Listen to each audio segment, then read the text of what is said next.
Good evening, ladies and gentlemen. I'd like to welcome you back live to Louisville, Kentucky. We're at the Executive West Hotel, and this is day number 9 of the 6th annual Derby City Classic.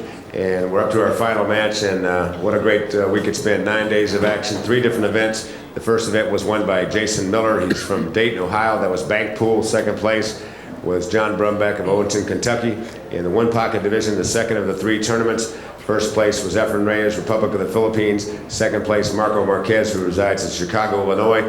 Our third tournament started on Wednesday. It was 9-ball action. 310 of the world's greatest players were down to the final 2. And in the final matchup, Souquet of Germany and Reyes of the Republic of the Philippines. Over $200,000 in prize money has been at stake all year long. The winner of the World All-Around Championships, that's someone who plays in all 3 events, gets not only cash prizes in each of the respective divisions, they also play for points. The points are totaled up at the end of the tournament, and the gentleman with the most points in all 3 of the divisions is crowned World All-Around Champion. It's a $20,000 bonus, and locked into that position is Mr. EFREN Reyes. Can we have a hand for EFREN Reyes for winning the World All-Around? Thank you. But it's not without a little bit of drama. At this point in time, if Mr. Souquet wins the 9-ball division, he'll go into second place in the all-around. There's a bonus for that. And in the competition also is Jason Miller, the winner of the banks. If Mr. Reyes is to win the 9-ball division, it'll be Reyes, Miller, and Souquet in that order. If Souquet wins the 9-ball division, it'll be Reyes, Souquet, and Jason Miller in the World All-Around standings. This time, we'd like to get underway with possibly the final match, and possibly not the final match. To bring you up to date, it's race to 7 in the 9-ball, single elimination, and each player has an option to rebuy into the tournament 1 time. At this point in time, Mr. Souquet is undefeated. Mr. Reyes has 1 loss. If Reyes wins the first set, we'll play 1 more set tonight for all the marbles. And at this time, we'd like to get underway. $13,000 up top in the 9-ball division, $6,600 for the runner-up. Reyes has already locked up the $20,000 bonus money, and at this time we'd like to introduce a gentleman with 1 loss. He's from the Republic of the Philippines, sponsored on tour by Puyat Sports, player representative for San Miguel Beer, an international superstar known as the Magician. Please welcome back Mr. EFREN Reyes. We make some noise for EFREN Reyes. Thank you.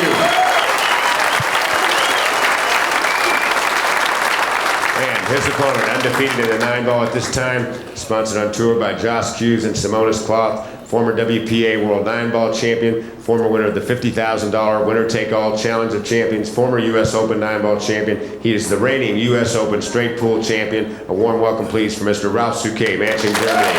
Thank you, Louisville. All right, stay tuned. Gentlemen, in the line for the first break, please. Let's get it on.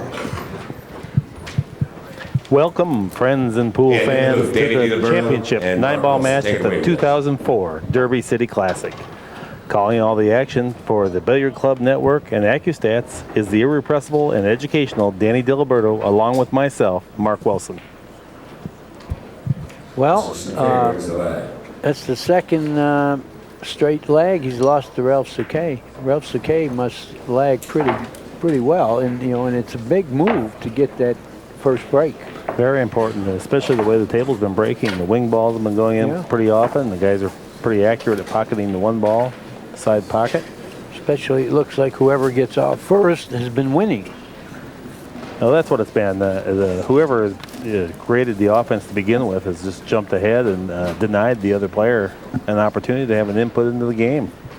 The last 2 matches we witnessed Ralph shoot a 982, and the match previous to that, EFREN shot 1,000. So yeah, perfect match. And the only thing stopping from Ralph having a perfect match also was he missed position once, and he had to play safe. Okay, Ralph into his pre-break routine. The brown 7-ball will be the corner ball that he's playing, as well as the 1 on the side. We're using the TV balls.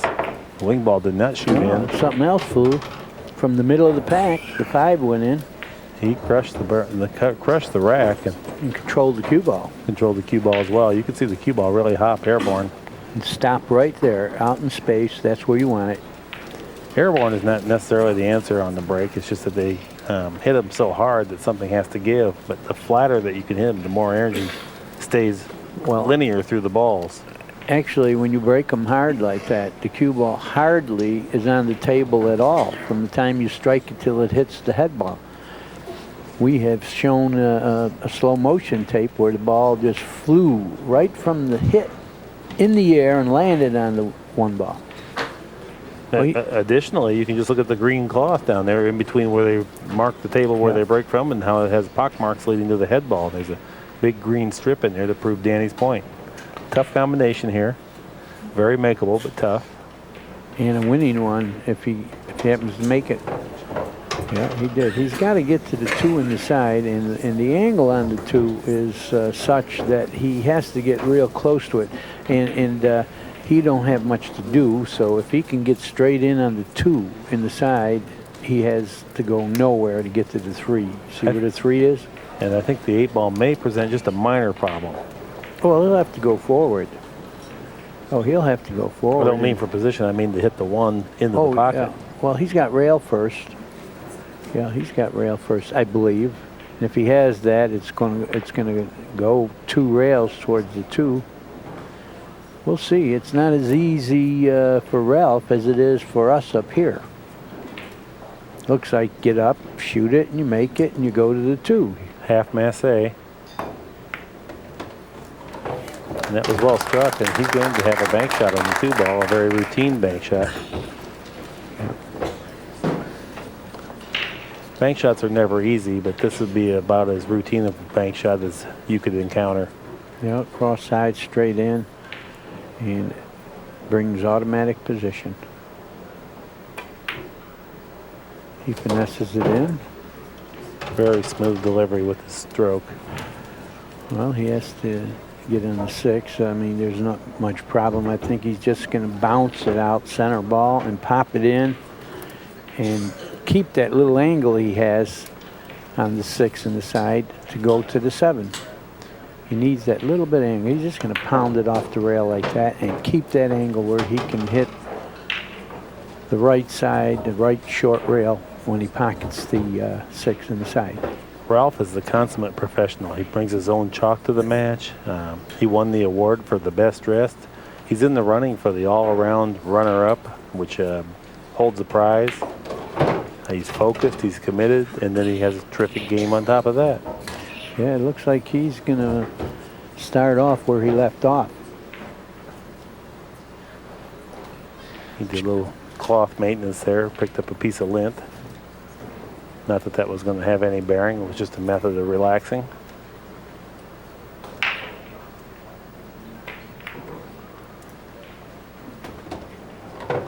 Perfect. He had to leave a little angle on the 8 so he can bounce to the 9. And this, even though it looks easy, the speed is very professional with Ralph Souquet. You know, I mean, it isn't like the cue ball is going to automatically stop for an easy shot when you make the 8. He has to put it there, and that's delicate speed. And he was conscientious to come over and look and see just the exact path he was hoping to take. And he hit it a hair too hard. Well, and he's missed it just a little bit. I think he might have overcut the ball and then allowed the cue ball to drift into the cushion as opposed to come straight down the table. This is definitely not a gimme. He's on the rail. He's got a little off angle. Big game here. You don't want to blow it after you did all this. And he didn't. Middle of the pocket, no problem. And he opens up just the way he closed out with a break and run out. Game number 1, he makes the match 1-0. The previous match, he only made 1 error, Danny. Yeah. Let's put up the scouting report for this match. Well, we give Souquet the edge in breaking. We give Reyes the edge in shot making, defense, kicking, position play. I don't know about the focus as a tie. I would have to Position play and focus are tie, according to this. And I would say right now, Ralph appears to be a little bit more focused. Certainly maintaining his intensity throughout the day. Creativity, we have to go with Reyes. The will to win, we're going to give that to Ralph Souquet. I make that a tie. Well, they're all very close. You don't get to this stage of the tournament without having terrific talent.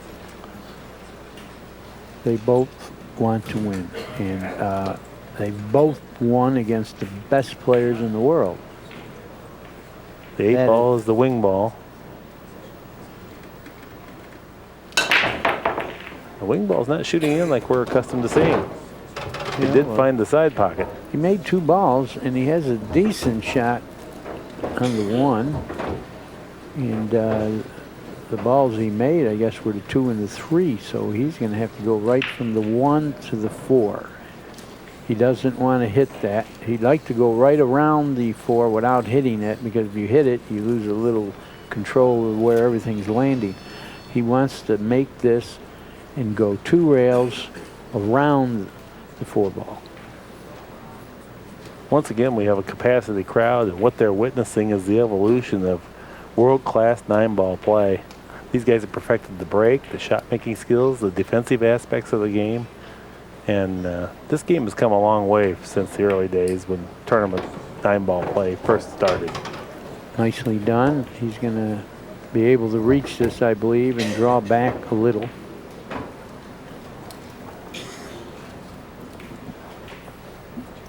You know, we've had a tremendously deep field here. We've had the likes of Archer and Parika, a host of others. We have just been joined by Barry Berman. He is the promoter of the longest running tournament going, the U.S. Open. Pleasure to see you. Dan, it's always great to see you. Am I that old? Well, let's not talk about how long I've been around. We're only talking like, what, 27 years for you? Thanks, but this is, I'm proud to say, our 29th annual coming 29th coming up. Hey, okay. Mark. Hi, Barry. How you doing? Great, thank you. Good to have you here. 29 consecutive tournaments. That really a class act. Thank you very, very much. There's so much that goes into it, of course, you know, having the greatest players in the world, but the fans at the U.S. Open are like no other event. Loyal for 1,000,000 years, or 29. By the way, this year's dates are September 6th through the 12th. Okay, you people out there on the internet, write that down. It's a great affair. I like to say that I admire you for doing it, because I know that the biggest problem is pleasing the players. Wouldn't you say that? Oh, no, the biggest problem is a 9/11 attack and a hurricane. Oh, yeah, I saw that. I mean, I was there. That was there. 2 terrible situations, but you know, things are getting better and better every year. And this year I have an extra bonus. It's 50,000 added minimum, but with a full field of 256, I'm going to add 72,000 to equal 200,000 total prize money. That is amazing. That's got to be the biggest yet, and that's a heck of an adding 70-something thousand. I won't be happy otherwise, and I'll tell you, you know, coming from a Jewish guy to add 22,000 more, it's you know, I'll be happy to do it. Well, Ralph is scaring his backer a little bit. That ball just trickled in. He's supposed to say never a doubt. He worked himself a little bit out of line, and he had to play a shot like that it had an element of risk to it that he did not want to have to take, but he executed it flawlessly. Yeah, and here it is. It's back to EFREN sitting in the chair like last match. But anyway, Barry, you ought to get 256 entries easily with that kind of prize money. Well, Danny, we've had it before. As a matter of fact, the year 2000, for our 25th anniversary, we had 286 players. It was crazy. It's at the Chesapeake Conference Center in Chesapeake, Virginia. It's a brand new 50,000 square foot state-of-the-art conference center that was built in 1997. And as a matter of fact, the U.S. Open was the inaugural event for the Chesapeake Conference Center. And there's stories that it was built mostly for your tournament. Is that just rumor, or is it that way? Well, here's what happened. I had the event at the Holiday Inn across from where the conference center is now for 5 years, 1991 through 95. And I left in 96 and went to Virginia Beach to a larger venue. And the city of Chesapeake was, you know, outraged about that. So they called me and asked me if they built a larger venue, would I come back?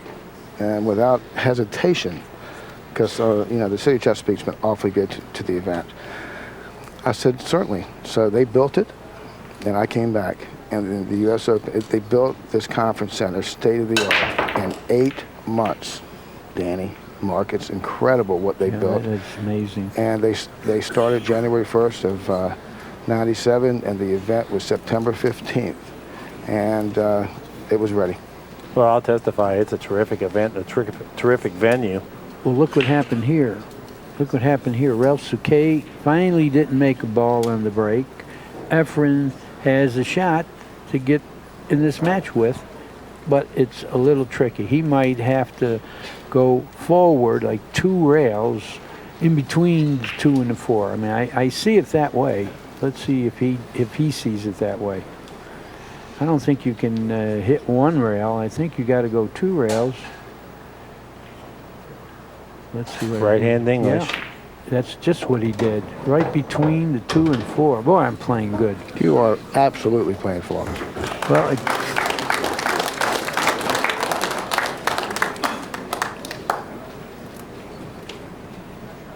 well, Barry, we want to concentrate on this match, but I want to thank you for coming into the booth. Hey, it's always a pleasure, and I have a pleasant surprise for all my VIP ticket holders. Starting in April 1st, you can purchase your tickets, and instead of paying $200, you can get tickets for weekend pass, or Wednesday through Sunday, or Tuesday through Sunday, and at a less amount. So it'll be posted on the internet very soon, and it's been a pleasure to see you, Mark Wilson. I hope to see you at the U.S. Open. And Big D, it's always great to see you, and thank you for the opportunity. Okay there, Barry. Great. Appreciate Thank you very much, Barry. Reyes with a long, testy 3-ball here. Yeah, not only is it long, you got obstructions. You know, I mean, it looks like it's naturally going to hit the 6. That's the cue ball after you make the 3. Can he draw it past the 6? It's very dangerous because you don't have much space between the pocket and the 6, you know, so very delicate. Does he want to go into the 6? How bad will it hurt him? I mean, it's possible to hit the 6 on the inside, bounce 1 rail, and go behind the 9.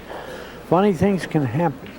The crucial aspect of this is to not let the other impeding object balls draw your attention away from the emphasis on pocketing this 3-ball. The 5-ball makes it a little bit bigger pocket.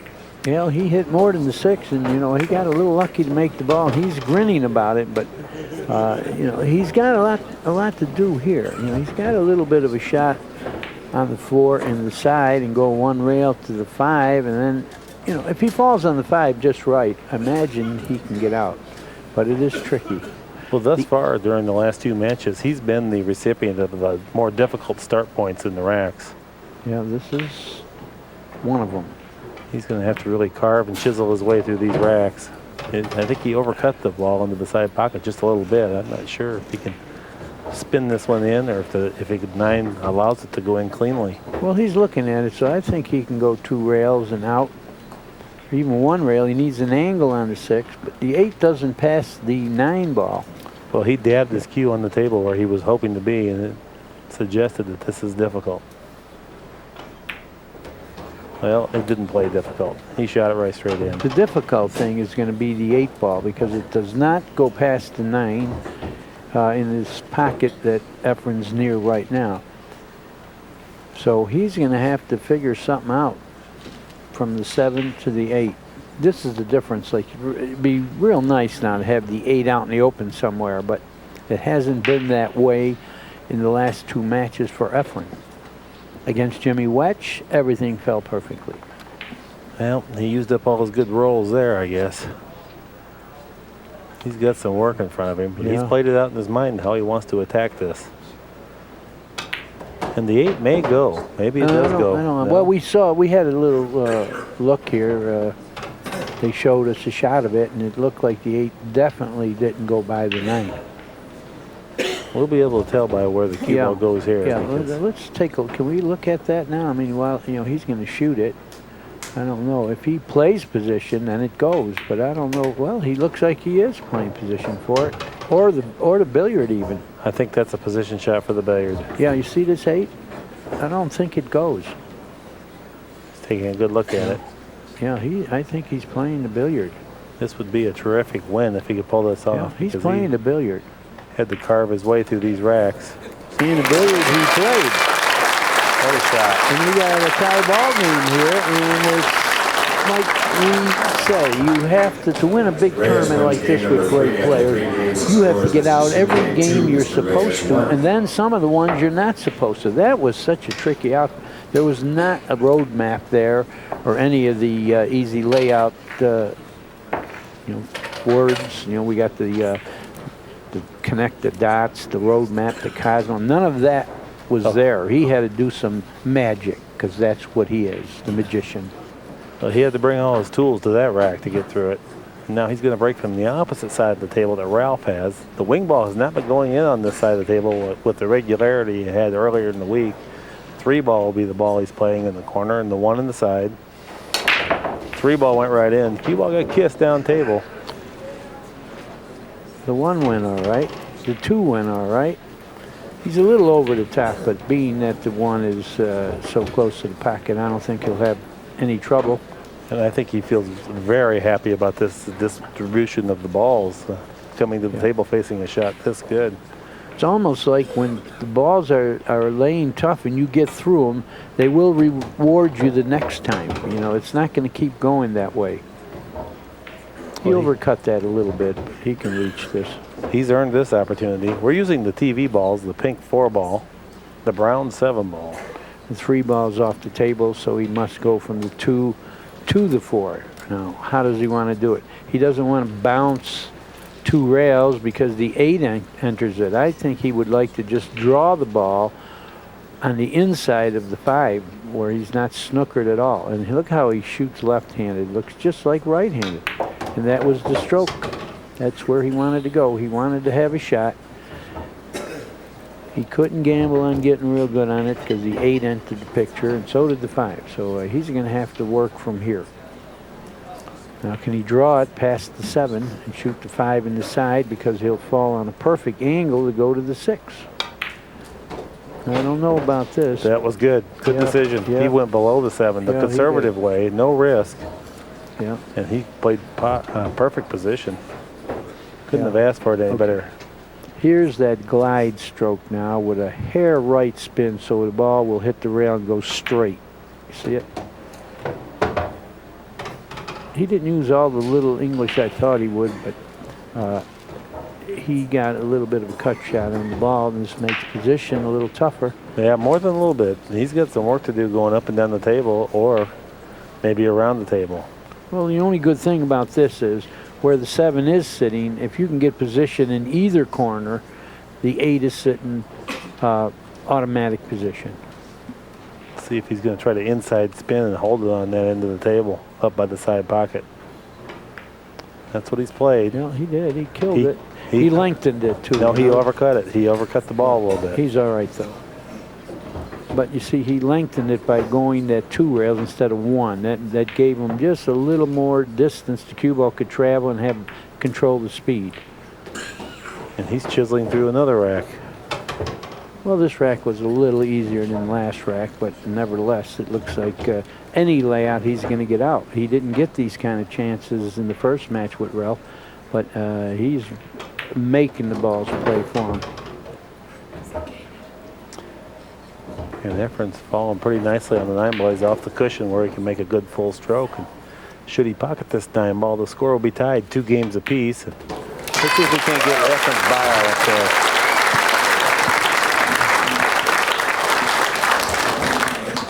Fans generously applaud. EFREN Reyes, 49 years old. His hometown is Angeles City in the Philippines. His home pool room, Angeles City in the Billiards, Angeles City Billiards. He's playing with a Judd Filipino cue, sponsored by Puyat Sports. He's won everything. His big influence was Jose Perica and Ramon. He introduced me to Ramon when I was over there in the Philippines. He's still a tremendous rotation player, despite the fact he's got some advancing years on him. And he plays a lot of rotation. That's 15 ball rotation. With more balls, he has to have better cue balls. That's why he's got such a great cue ball, playing that rotation.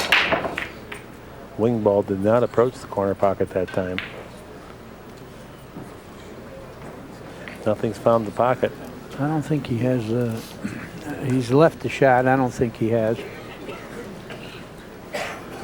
Yeah, Souquet's very pleased, even if it's just a defensive shot he's faced with, just to get back to the table. While Ralph is studying this layout here, I'd like to mention Accu-Stats. You know, it's they have every kind of pool you want. I mean, entertaining ones, trick ones, funny ones, billiards.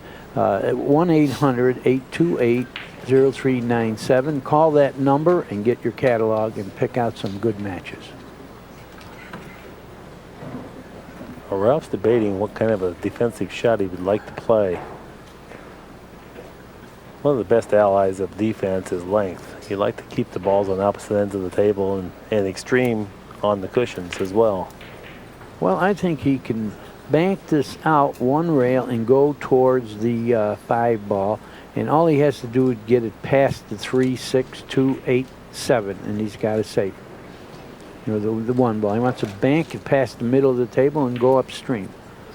That sounds pretty good. That may involve a little bit of a masse effort. That way it would allow you to curve the cue ball while hitting the 1 ball a little bit fuller to get some distance. Well, to me, the target is the 5, but it would be disastrous if you made the 5. You don't want to make the 5. I thought he called a push out. I'm not sure. Oh, did he? He looked over at Scott. I'm not sure what he said, but Oh, I can't imagine a push out right here. That would be a mistake.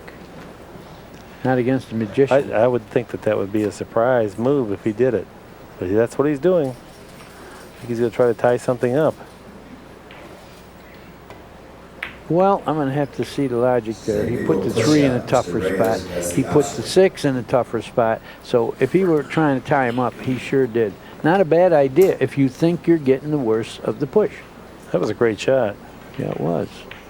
Hereford's going to play a safety thin off the right or left side of the 1. Go behind all these balls and try not to go in the pocket. He had a wall of balls to get him with.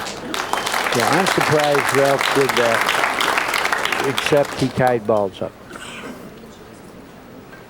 Now he better kick well, but the tying up the balls is going to show yet. You know, he doesn't have to give a shot to get out here. You know, it's a tough layup. Whoever is awarded the first offensive shot will really have to earn the victory because of the distribution of the balls. It's going to be a supreme challenge, and not unlike that 1 rack that EFREN was able to chisel through just a little bit ago. Our score, by the way, is 3-2, favor of EFREN Reyes. It's 2-2. I thought he went ahead 1. I slept 1 game. Look at that kick and safe. And nice speed. Wasn't that nice speed? Great shot. It's almost like he played it. I wouldn't bet against the fact that he played it. What a hit. Tough match. Yeah, this isn't happening by random chance. I mean, these guys play these shots. Now, they're not always successful, but these are the thoughts that run through their mind when they hit these, just based on the sheer volume of play and experience. And it is 2-2, by the way. I gave him 2 games when Barry Berman came in the booth. Well, the 1 game that EFREN won should have been worth 2 games. Look at these kicks safe. Ralph Souquet kicked safe EFREN. Now, here comes another one. Ralph's looking to see, if he can possibly just nick the 1 ball cleanly. Where are you going? You nicked the 1. Nowhere. I don't like it, you know, unless you can just bank it across and leave him a bank. I don't know what you can do here because you're opening up some of the congestion now. He's looking to kick 1 rail. That fanning to 1, if he can hit it, can't do him any good. Has to kick and give it a ride, I would say. Oh, give it a ride? I think he will play it very softly and maybe try to lodge it on the other side of the 3. The 1 rail kick? Well, we'll see. This is the one he might play softly, but he can't gain anything, you know. Yeah, it would just be a survival shot. I like kicking 1 rail with a little zip. I like kicking off the end real soft. Well, he's doing all kinds of aiming. He's trying to see the angle he can come off there. A lot of calculating, some visualization, and then he's going to have to couple that with some quality execution to pull this off. Well, let's see if he can finesse safe this. Myself, I think he's supposed to give it a ride and hope something happens. You know, he at first looked like he's trying to kick the outside of the 1 and go upstream and leave a long shot, but I don't know. I like hitting this one. Well, he did what you said, and he did it very nicely. Yeah, you're not playing with kids here. I mean, these guys are advanced players. Great shot. You know, great shot. How does EFREN like it? You're playing another master, EFREN. He knows some of your tricks. Oh, this is a dead heat. What a great kick. These guys really rise to the challenge as well. I mean, they know they have to perform at this level to keep up with the other one. Okay, now he is trying to figure something out. Is he going to kick the long rail light? It doesn't have the dividend. Not sure. And this might be either he may try to warp the ball back with left-hand spin, or he may try the one rail kick that you suggest. He's queuing up a left-hand spin. He's going to hit this hard. Well, he hit it reasonably hard, but he was in a trap there. There you go. In the kick safety department, RALF Souquet got the best of it. Maybe we ought to throw that on scouting reports. Who kicks safe better? The circumstance was that EFREN could have hit the one ball, no doubt, if he just wanted to roll up and hit it. But he knew that that wouldn't be productive enough, so he chose to gamble a little heavier and also try to obtain a little greater division of the balls, or perhaps a better reward. Well, I'll tell you, if the balls were tied up a little worse, he could put the cue ball on the one and just billiard it and shoot the 9 right in the pocket. You know, real light. I don't know if you'll think of that, but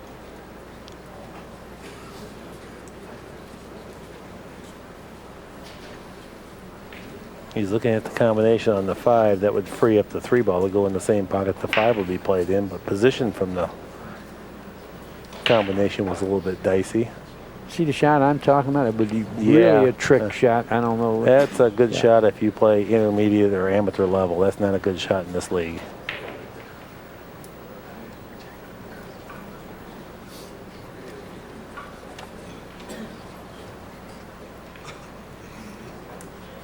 Oh, he's going to bump the 3 ball out here, perhaps. It's not bad. If he brushes the 3 and knocks it like 2 inches, it'll be fine. I think he's going to try to move it up by the side pocket. Well, I don't know. I think he just wants to get it up, but you're right. He moved it to the side. I would have tried to just brush it out a little bit, but, you know, probably a little better this way. He's looking to see if the 3 goes by the 5, because that's the angle he has on the 2 to get to the 3 in that corner. But did it move out enough? He's looking. If it doesn't, he's going to have to do a little more with the cue ball to get to that 3 ball. He's looking. It must not be real clear. Now he's looking at the 3 in the other corner pocket. Ralph is a very meticulous engineer of these racks. He studies the angles of the exact paths he'd like to use. Tell you that he reminds me of Varner. Varner plays that style. Looks at all possibilities. Well, I don't know if he got real good on this. Fell a little bit short of where he would have ideally liked to have been. He's got a little angle. He might, with a great stroke, he could bounce it 1 rail to the 4, but it has to be a good stroke. And the way he was eyeing 3, it doesn't have a lot of room, obviously. This is still manageable, but it just puts a little bit more element of difficulty in here. And these guys don't like to expose themselves to any additional difficulty. Pool's a hard enough game already. Yeah, he just drew the ball with finesse. He doesn't want to get straight in. He's got a little angle. He can get to the 5, and then you got to worry about what to do with the 6. These guys have all the tools. Worst comes to worst with the 6, you know, he can just bunt it ahead and lodge the cue ball between the 7 and the 8. Right on one of them, probably, yeah. You don't always play position to make a ball. You sometimes play to the point where you can have the easiest safe.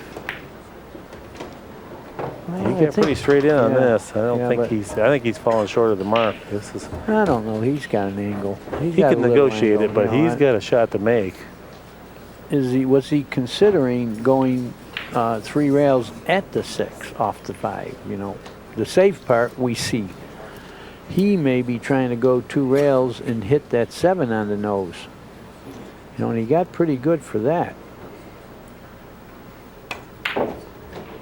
What a terrific hit that was. Yeah, he's not going to have a shot.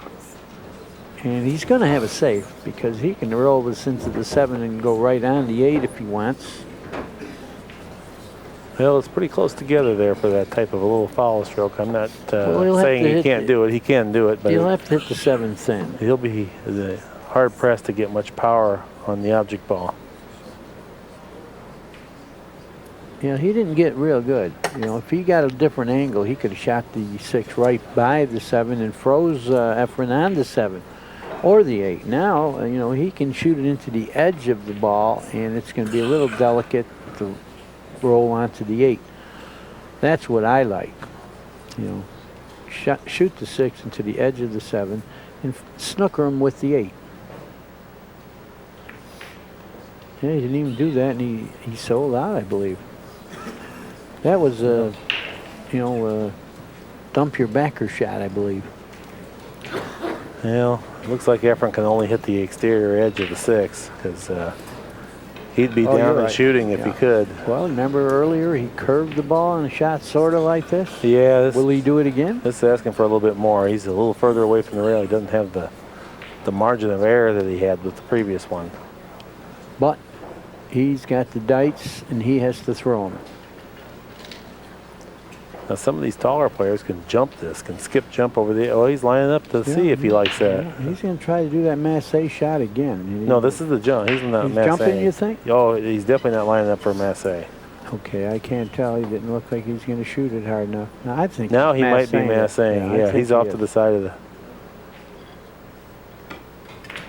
He overdid it. But he's so good at that shot. I expected him to try that, and like you say, it was just a little tougher. The balls were further away from the rail, and he's given up the table to Ralph. Ralph played a pretty good safe now, it looks like. Second guessing it.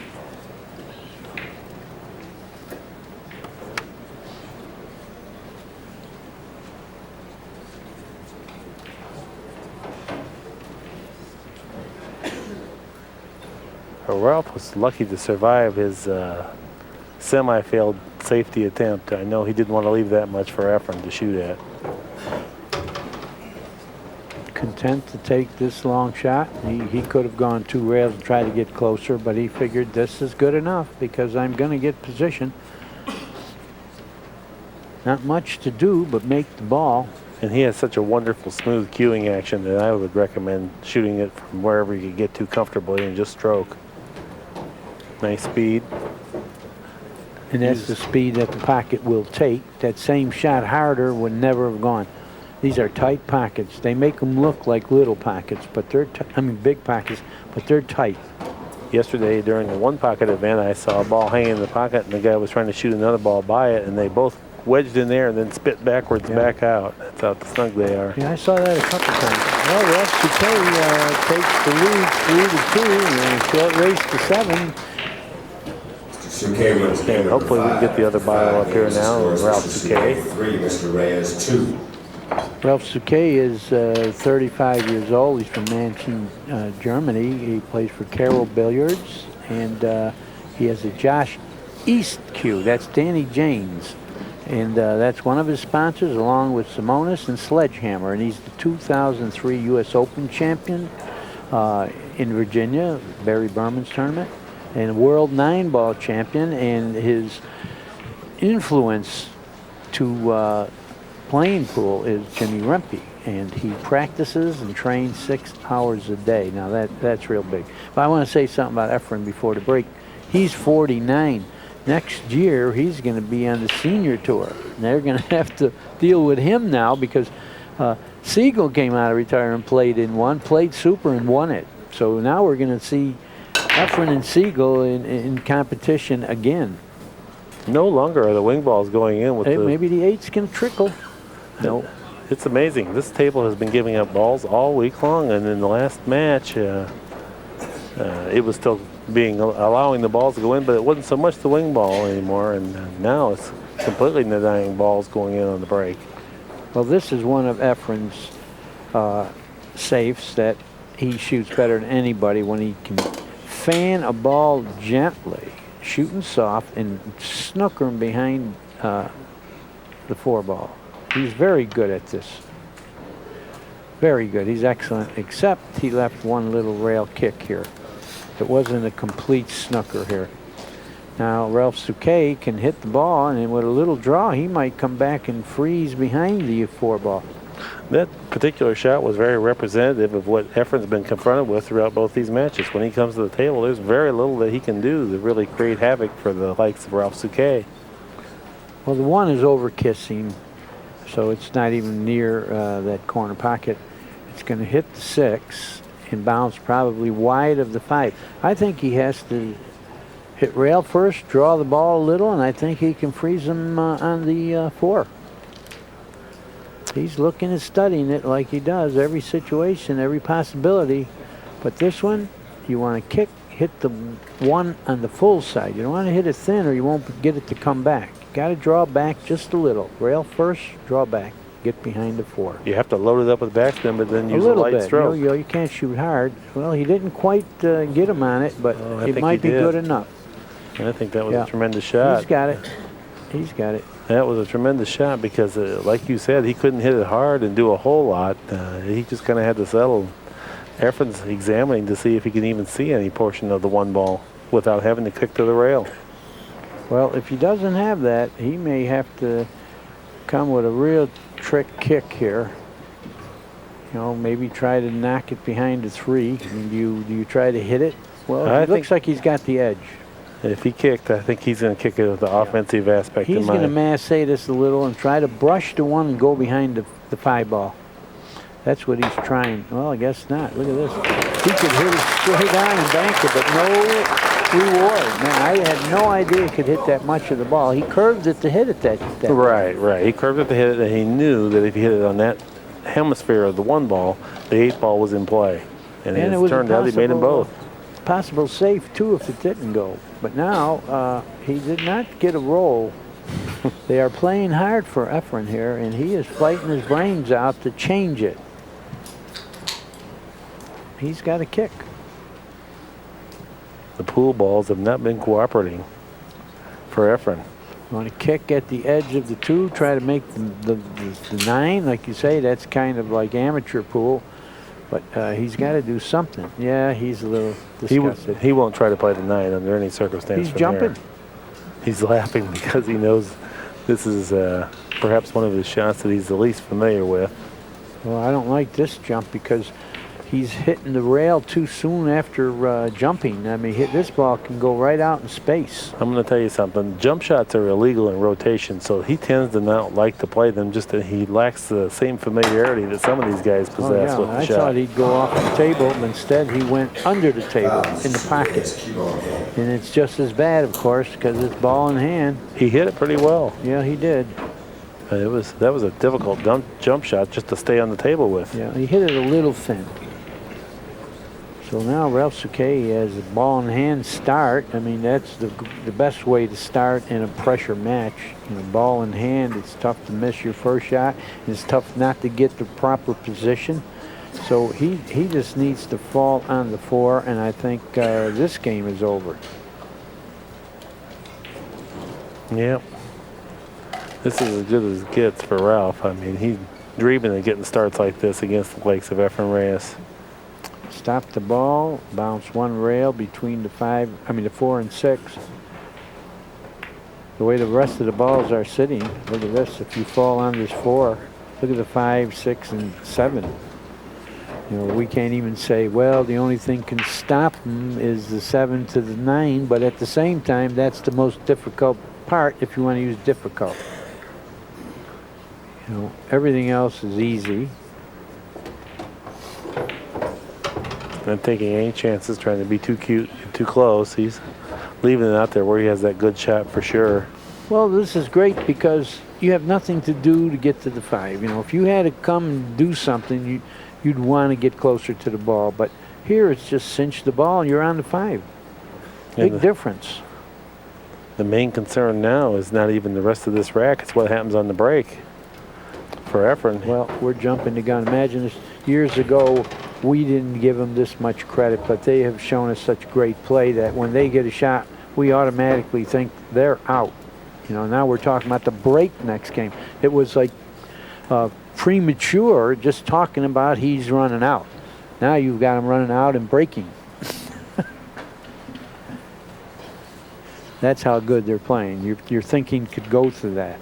But it'll be interesting to see just what the statistical breakdown of this match is thus far. Yeah, we need some stats after this game.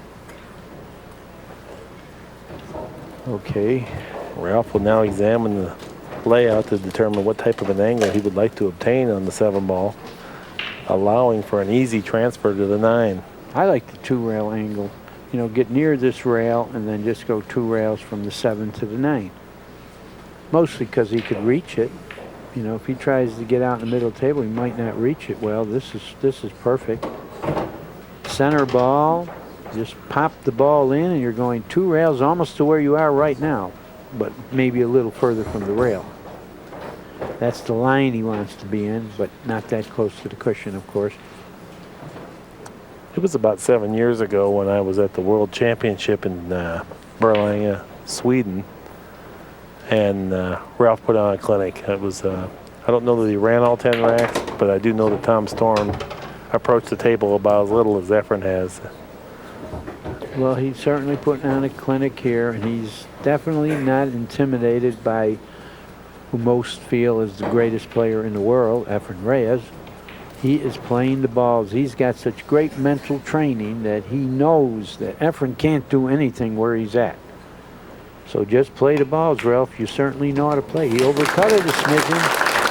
Well, that's great when you still make it when you miss a little bit. Yeah. That's how good they're playing. You know what happened when he overcut it? Immediately, there was a red flush in his forehead. His head changed a little different color at first. Well, these guys are working hard. Look at this. Reyes shooting 864, which is respectable. Ralph Souquet 971, which is supermanish. And he takes the lead 4-2. I mean, he needs 3 more games.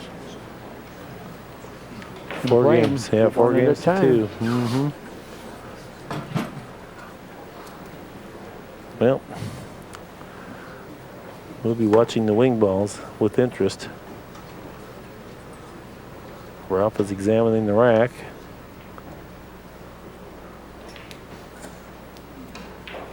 It's been pretty much unanimous this week how much we enjoy the use of the Sardo rack, simply because of the neutrality it offers. Well, let me talk about this event now. You know, we had bank pool, 1 pocket, and 9 ball. And 9 ball is considered the stellar event.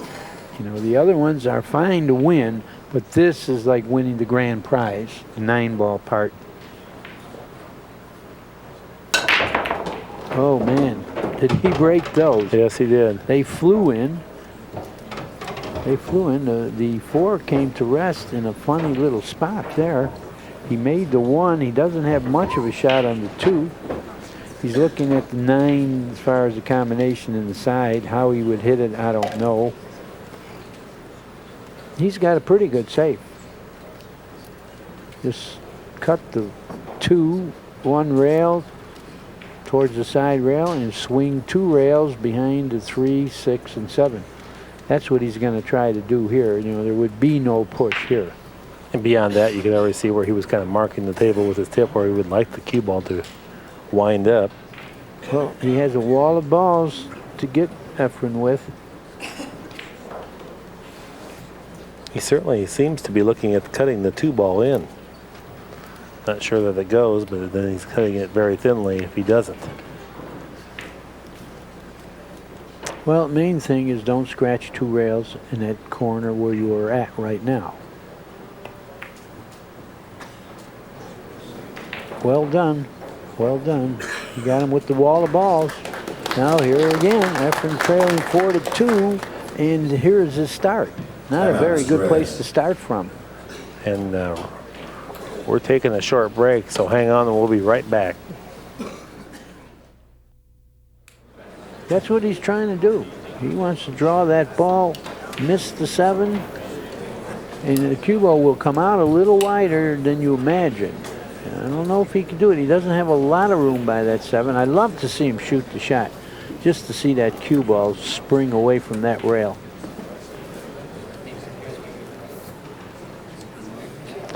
He's playfully talking to Scott. He's asking Scott, what would you do here, Scott? Here it comes. I'm telling you, this ball's going to draw out more than you can imagine. He got it to draw out, and it was a good enough hit. But you see, he was trying to do what I called. He didn't have a lot of room there. And you know what? There's no bargain here. If he shoots at this 2, he certainly doesn't have to fall on the 3. This is the situation where you have a tough shot and tough position. So look to play safe out there. All you people watching, shooting that 2 is a bad percentage. Because if you miss it, you can lose, and if you make it, you don't win for sure. So bank this 2 between the 8 and 9 and let the cue ball go forward. In that particular lesson that you were able to dispense there is invaluable. It's more than makes up for just the price of the tape alone, or the cost of the DVD. We've learned that the expensive way, Danny. Yeah, we have. But of course, I always like to talk about how lucky I was to be in Johnson City in those years when every top all-around player and scuffler, you learn making game, you learn spots on the road, you learn how to play one pocket. It was like going to college, like a month time with the great players of the world. So, you know, if you didn't learn something, then shame on you. He did what I thought he would like to do, so you can't shoot that 2. Great judgment, and all the great players will know the percentages where you're better off shooting or playing safe, and that was better off playing safe. He may have left the window, though. That's the whole thing. But nonetheless, he executed a great stroke. It's one of those half in-between strokes that you kind of have to load it up with spin and have the spin just come off as you get there with the space. Yeah, he definitely has the window because he's shooting right through there. Now, can he control a safety? You know, he can hit the ball, but what does he do? I mean, where does the 2 go after you hit it? Where does the cue ball go after it? He's going to spin it a little. That's what he's going to do. So he's going to bank it at the 7 and try to snooker him on the 8 and 9 or something. Oh, he tried to make it. Not only did he try, he did it. Watch out, cue ball. This is the fight of the champion here. You know, nothing has really rolled real well for him this match, and he's trailing 4-2, but he's still coming with phenomenal trick shots. Yep. Unfortunately, he doesn't have a shot to keep running the balls. I would say that saying that the balls really haven't cooperated would be an understatement at this point. Uh-oh. Yeah, it's a no-go. But you see how he jumped up? One of the rare times he didn't stay down with the ball. He jumped up and was taking a step sideways immediately. Well, once again, this is an ideal situation that Ralph never envisioned he would start off this good. I think he has to go 2 rails forward and miss the 9 after the second rail, and he'll go to the 4 ball. I mean, he can do that, or he can come with a super draw stroke. But I think the angle lays with a little speed to just go 1-2 rails to that 4 ball perfectly. And when you say angle, there's not a whole lot. He's pretty straight on this. But if you shoot a little hard, you get more angle. And that's the thing here. You want it to bounce a little wide to start with. That's the shot. I can see that. See that little speed made it glance more to start with, and therefore he came with a better angle up that rail to get here. It didn't go as long as you would think. The effortless looking stroke of Ralph Souquet made that appear simple, and that's a very testy shot. That was much harder than it looked. You have to know the physics of what the cue ball is going to do, hitting it hard or softer. You know, you have to know that, and this man certainly knows that.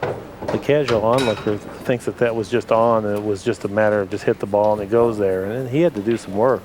You know, it was all the speed. The speed is what made the cue ball come off the right angle.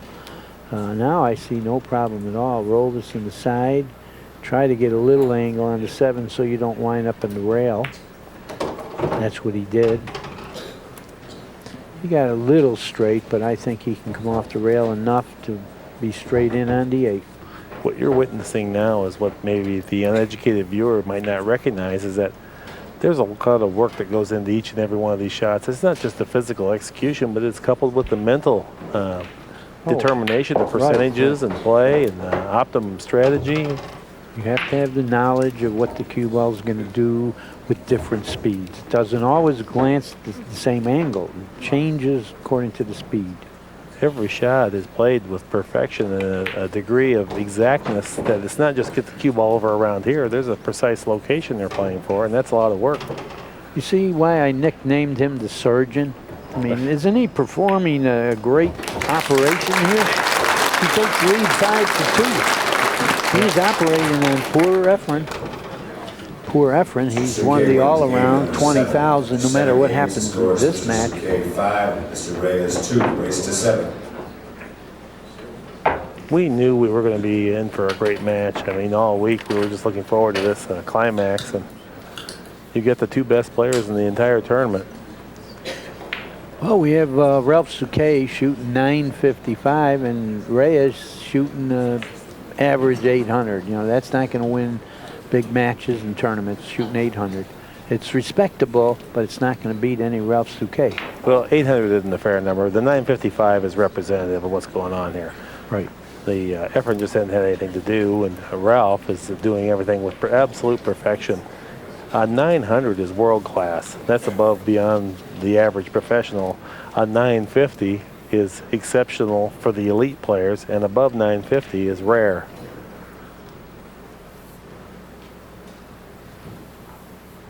Once again, Ralph attempting to pocket the 8-ball off the wing, the 1 ball into the side pocket. 8-ball was kissed out, but something else forced its way something in. went, and he's got position. Look at this break. Yeah, he got position. It's a little involved here because I don't think the 4 passes the 5. He can go from the 1 to the 2 and then maybe go into those balls, you know, off the 2. Just breaking this well that you can start from layouts like this would put you into a professional class, and then the extra assets that Ralph brings to the game in terms of his stroke quality, decision-making, focus. That's what puts him in the world-class elite select few. There's only a handful of guys that can play at this level. See, he's looking the angle he needs to go into the 4. He's going to go 1 rail from the 2 into the 4 and 5. He has to, if he wants to run out here, unless he plays for a bank. You know, that's not too bad. The position of the 4 to the 5, if you got straight in bank, that's not too bad. He doesn't have to gamble on hitting the balls and hoping. You know, if he falls real good on that bank, he has a chance to get out. Rather than say hoping, I don't know. I think he's going to play the percentages. If he felt the percentage of him going in between the balls was greater than the likelihood of him making the bank, despite the fact that with either shot he'd have to be a little bit fortunate. So he's got his choice here. He can roll this in and take the bank, or he can shoot it in and try to billiard the balls and hope something good happens.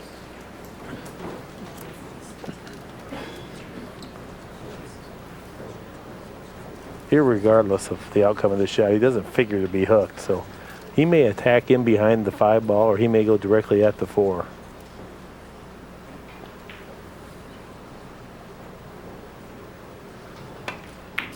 Yeah, he went to hit it, and he nicely hit it. No freak there. He wasn't going to just hit it and hope, like I said. He finessed hitting it, knocked it out 1 rail, and EFREN is helpless in the chair. Can't do a thing. That's a shot that Ralph played for, and when he was shooting the 1 ball, he came down and looked at how he wanted to approach that. Doesn't assure him of obtaining that type of a result, but it certainly enhances the opportunity for him to.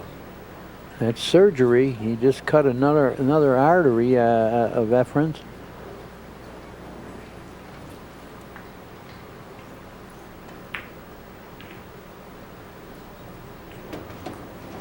Very soft speed, very smooth.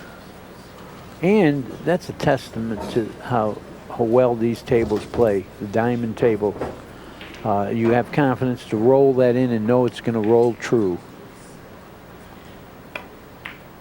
Yeah, there's no wasted energy in any of these shots, just whatever the maximum effect for the minimum effort.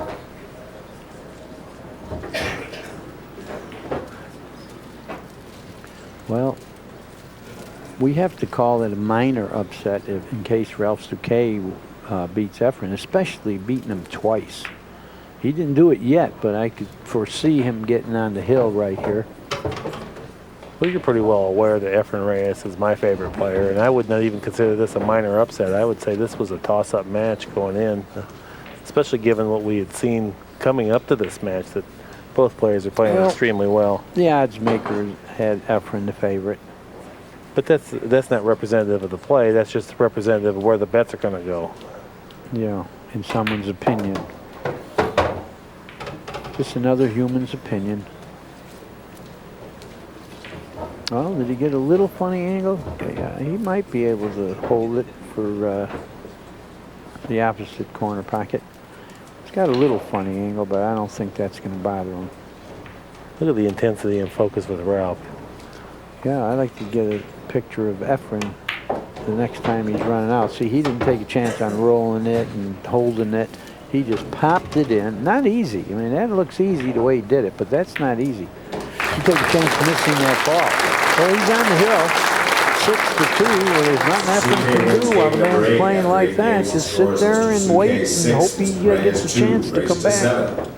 This is a total and complete performance. I mean, there's not one aspect of the match that you could say, well, he could have did this a little bit better or that. Yeah. That would be being hypercritical. Absolutely perfection, surgical.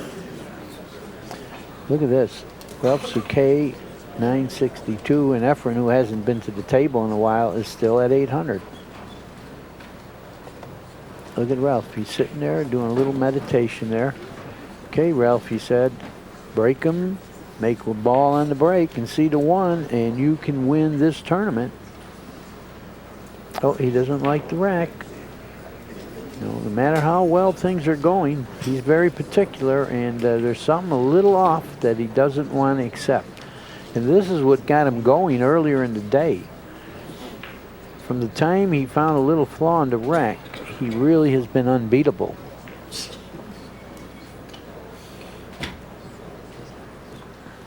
The break is much like the tee shot in golf. It kind of sets up the tempo for the whole rest of the way the rack plays.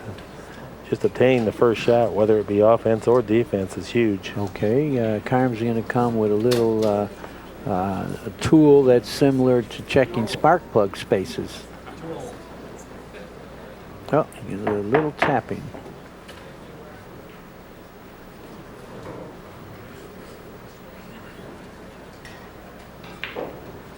Crowd is silent, but they're plentiful. And they're seeing some great matches here.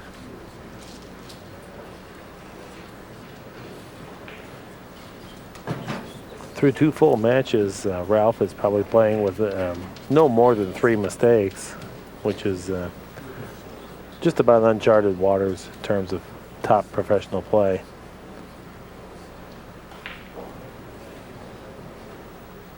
Trying to make the brown 7 ball, the wing ball. Trying to make anything. And there is anything right now. And look at the balls take their places. Oh, a little nudge. Uh-oh. Mr. EFREN Reyes, this 9-ball tournament might be over for you. This is a golden opportunity for Ralph to go ahead and put this title away. Look at the shot. Add to his immense collection. 1 to the 2, to the 4, to the 5, to the 6, 7, 8. 8 to the 9 is just automatic. You fall on the 8, it's over. I see no problems. He's got to start feeling like he's almost to the goal line here.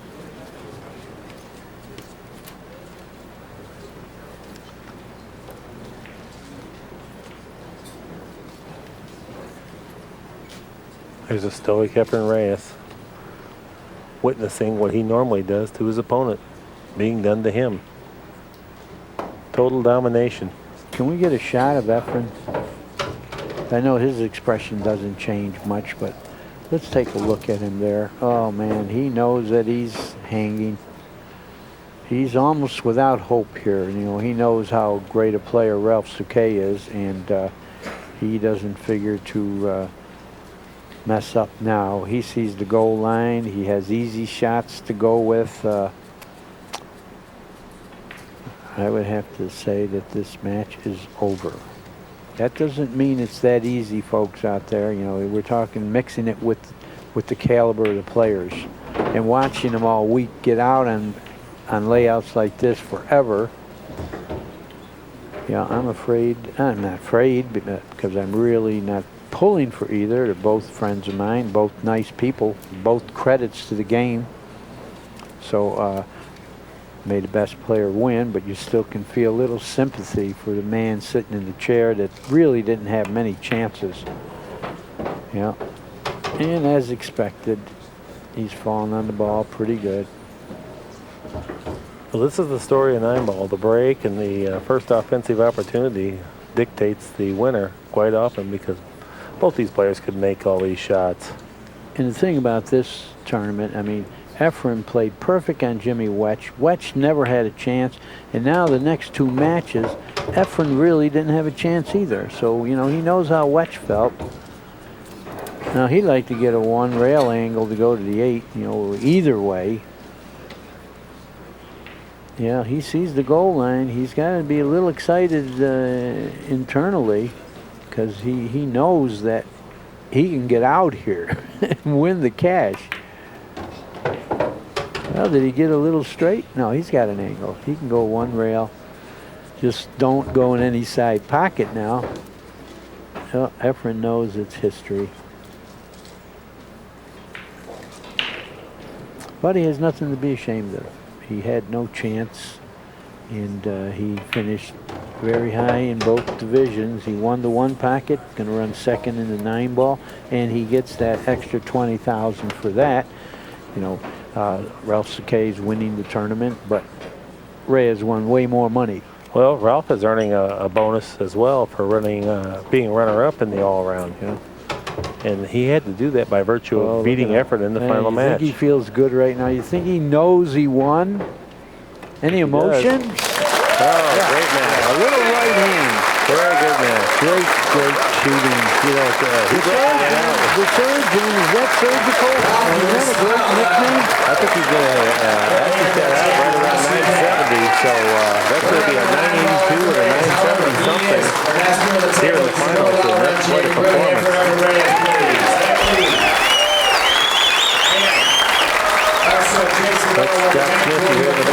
The rotating order of the finish for the all-around is EFREN Reyes, RALF SOUQUET, and Jason Miller. Louisville, thank you very much. We'd like to invite you to stick around for the presentation. Anybody from Diamond Here's Billiards? the numbers, a 968 for Souquet and 800 for Reyes. Well, I'll tell you something unusual. The 3 winners of the 3 different divisions, first, second, and third in the all-around night. This one's in the books. Yippee! We will be bringing you an interview and a ceremony here, so hang with us. Ladies and gentlemen, Derby City Classic number 6 is in the books. Joining me is Mr. Greg Sullivan, Mark Griffin with Diamond Billiard Products, and congratulations on another great event at this time. Come on, let's hear it for everybody involved in the promotion of this tournament. And at this time, we're going to give away some money, right, Greg? Okay. First of all, is Jason Miller in the room? Is he here? All right, let's go to RALF SOUQUET. He won the 9-ball event, $13,000 first place. Come on out, RALF SOUQUET, Mansion, Germany. Throw a hand for him. One out here. And Mr. EFREN Reyes, first place in the 1-pocket division. I think there's a $9,000 or $11,000 check under there. Let's dig that. Come on out, EFREN Reyes. Thank you.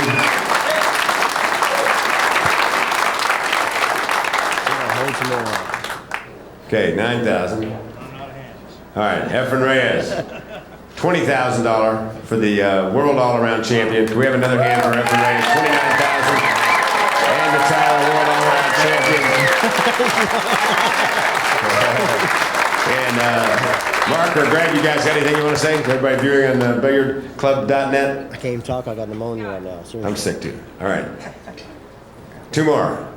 All right, we got these are for second and third in the world all around. RALF SOUQUET, second place, $3,000. One more time, here RALF SOUQUET. And Jason Miller got $8,000 and $2,000 coming. $10,000 for Jason Miller of Dayton, Ohio, and get that money to him. And thank you very much. Mark, you got anything you want to say?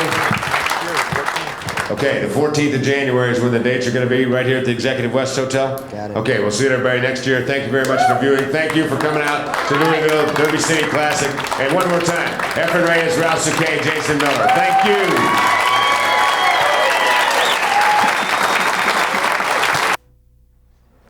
We're back at the Executive Inn West, where RALF SOUQUET has just put on a superlative final match display I had witnessed him win the World Championship in Borlänge, Sweden some years ago, and to my way of thinking, that was the best final match I ever saw played, and I would say that this would rival that, if not surpass it.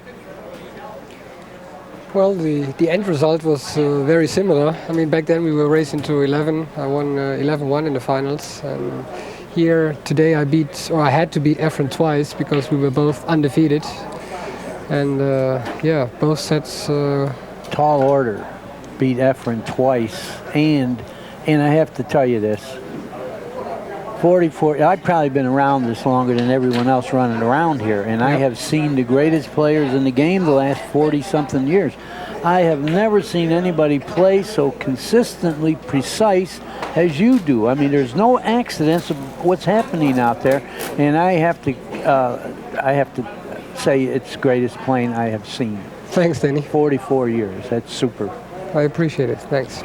You know, EFREN must feel some disappointment because I know he feels like he didn't even get an opportunity to influence the outcome of the match. You dominated it from start to finish, both rounds that you played, and he's playing just as well. I mean, it's remarkable. Yeah, I watched a little bit of the match when he played Jimmy Wedge earlier, and he played a perfect game, 1,000 there. Perfect. So of course, that makes it even harder for him, you know, not really getting a chance at all to perform, but you just knew you had to play pretty perfect yourself to beat him. I mean, you know, when you play winner's break in a race to 7, you better be ready and take every chance that you get. Yeah, you take advantage of every chance. But anyway, you performed surgery on the great EFREN Reyes, and that's just what you are, a surgeon, and that should be your nickname. Ralph, tell us a little bit about your break, the development of your break, because that's really what set the tempo today. Well, basically, what I'm trying to do is to hit the one ball as square as possible with no left or right English. I place my cue ball a little further down from the line, not on the line or close to the line as most other players. The only reason why I started doing that several years ago was that I could find my spot better, because you know, if you placing that cue ball in an area where everybody's breaking from, it's hard to find the same spot. But here, when I went back, I knew nobody's breaking from there, so I can always put the cue ball on the same spot where I felt comfortable. And there's less wear in that area as well. You know? Yeah. Is that something that you train with? I mean, do you really work on your break in practice? Not anymore. No. Not anymore. I did it maybe for like 2-3 months, but that's like 6-7 years ago. And if you were to issue a tip on the break, because we all admire the great break that you possess, what would you say would be a good tip for people wanting to learn? Well, I mean, that's something I do. My last look when I break is on the cue ball. I know that most other players, their last look goes to the object ball, which is the one ball usually. So my last look always goes to the cue ball, not only on the break, on most other shots too. And I don't know if that's a secret, but I feel a lot more comfortable with doing that, because once I've have that aiming line, I mean, first of all, I'm going back and forth from the one ball to the cue ball, but the last look, once I have that line, I just try to focus on that one spot on the cue ball. And you know why you can do that? Because your fundamentals are so perfect that, again, once you are lined up, you could probably look the other way and still make the balls. Well, Irving Crane had a shot he did that. He shot spot shots that way, where once he was lined up, he pulled the stick out, looked the other way, put it back, and made the spot shot. So that's what you're talking about. That's why you can see the cue ball less, because that could be the rest of your fundamentals are perfect. So you're not going to twist it. If you twisted and jumped and let go of the bridge, you couldn't look at the object, at the cue ball last. You couldn't. But I want to again say that was a great display of playing. You are a credit to the game. You're a gentleman. You conduct yourself perfectly, and you got the best dressed award. Can I ask you how much that was? $100. $100. Well, that's a dinner. Yeah, well, of course, dinner. It's better than nothing. Well, you deserve it, and you deserve winning the tournament. So I think we'll close, and if anybody out there is interested in all the tapes of this tournament, and others, of course, call Pat Fleming, 1-800-828-0397. Get a catalog. In closing tonight, I would like to thank everyone listening for allowing us to sit in with you for another terrific match. Thank you, and until next time, so long.